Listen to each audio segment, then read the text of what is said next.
China was the monastery university of Nalanda, which was the Harvard, the Oxbridge, the NASA of its day. And the guy on the right, Xuanzang, in the oldest textbooks he's called Huansang, he comes on foot from China with this backpack full of scrolls because he knows that in the monastery of Nalanda in Bihar is the greatest center of learning in the world.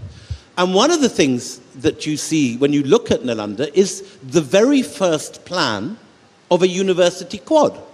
When you go to Oxford or Cambridge today, think of those lovely grassy squares with Gothic buildings on either side, there's a walkway, and then scholars' rooms. This is the same plan. You've got the square quad in the middle, you've got the walkway, and then scholars' rooms over two angles.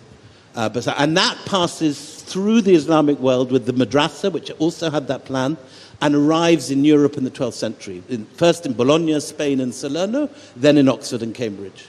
So this idea of a university built in quadrangles or courts with the scholars' rooms around the edge, this is an Indian idea.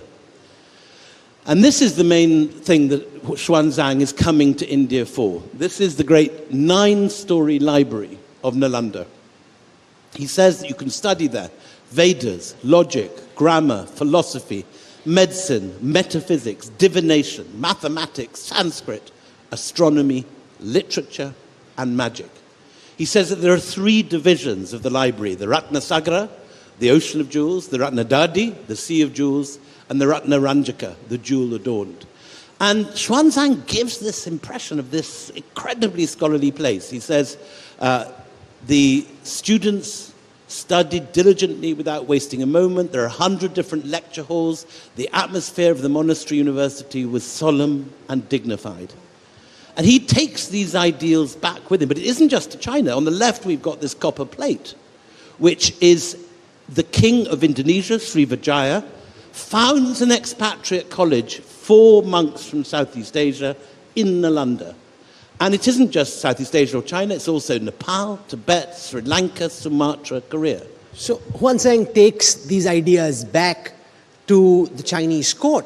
And in the book, the character I found most fascinating, and I want William to tell us a bit about her, is this Chinese empress, Wu Shitian, who almost sounds like an Indian agent of sorts. You've got at the imperial crown in China, a woman who in every way, from astronomy to religion to spirituality, is deeply influenced by India, which I don't know whether people sitting here know, but is actually very fascinating. Yeah, so this is Wu